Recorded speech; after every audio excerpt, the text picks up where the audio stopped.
Hello! In Flight Simulator Delivery, you transport goods between different destinations, and now the game is available for Nintendo Switch. In this video we take a look at how the game works and if it's worth buying. Feel free to subscribe to my channel and give the video a thumbs up. Let's go! There are a number of aircraft to choose from, but they must be unlocked. Your first aircraft is quite weak with a relatively low top speed, small fuel tank and small cargo space. So the missions you can choose from don't generate much money, but it's early game, so we are starting small. After choosing your plane, you can choose from a few missions on the map. You're simply supposed to transport goods from point A to point B, but with a slow plane, it can be smart to choose a shorter mission, that way you save a lot of time. The point of the game is basically to unlock new aircraft and maximize their potential, i.e. upgrade them. And the better the plane, the more that can be upgraded. The best planes are equipped with better engines and also have a much higher top speed, but the road to get there is relatively extensive as you have to collect large amounts of capital before you can afford to buy. But when I bought new airplanes, I realized that this was actually quite fun. There is a clear progression and purpose in the game. Start small and finish large. Owning and upgrading a new aircraft is, in my opinion, this game's asset. In fact, there isn't much else to do in the game, so the gameplay is very simple. Transport goods, earn money, buy new planes and upgrade them. That's all. This is what the game is all about, and this is what you can expect. Visually, it's always a challenge to make this type of game look good on the Switch, and Flight Simulator Delivery is no exception. When you fly, you notice that the distance is completely empty, and only the immediate surroundings are visible. I can't say it looks particularly good, but I still think the mountains and the surrounding fields tie the world together relatively well. I didn't have high expectations, and I actually thought it would be worse, but I think it looks good for what it is. I also want to add that it feels stable, the performance is good, both in handheld and docked mode. I haven't experienced any frame rate issues, nor have I experienced any crashes, so that's a positive.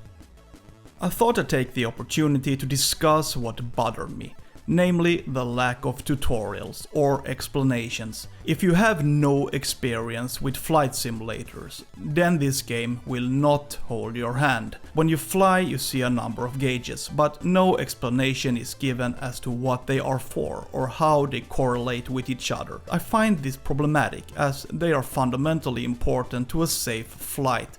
But if you don't know how they work, how are you supposed to know how to fly? I would have liked to see an update with a couple of tutorials. The same applies to how to land. No information is given on how to safely land your aircraft, so it becomes a bit of a guessing game. What angle should you have? How much speed do you need? And so on. Sometimes I landed and accidentally crashed, but I don't know what I did wrong, and no one explained it to me. This was actually quite frustrating, so I would like more information, and unfortunately it is lacking in this game. When it comes to the control, it is very simple. You can accelerate and brake, stop and turn on the engine, and steer the plane in different directions. That's all. Pressing the Y button brings up a map, but I rarely used it as I followed the coordinate on the main screen instead.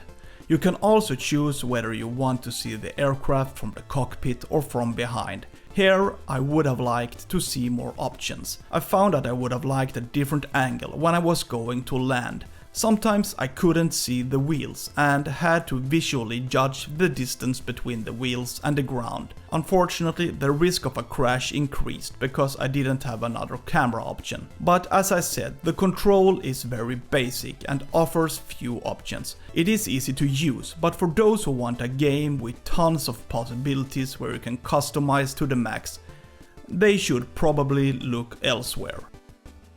So should you buy this game? The price in Nintendo's eShop is set at $10, and for the money you get a simulator with a relatively simple game design. The goal is to transport goods, invest in new aircraft and upgrade them. That's about it, and that in itself is actually quite fun.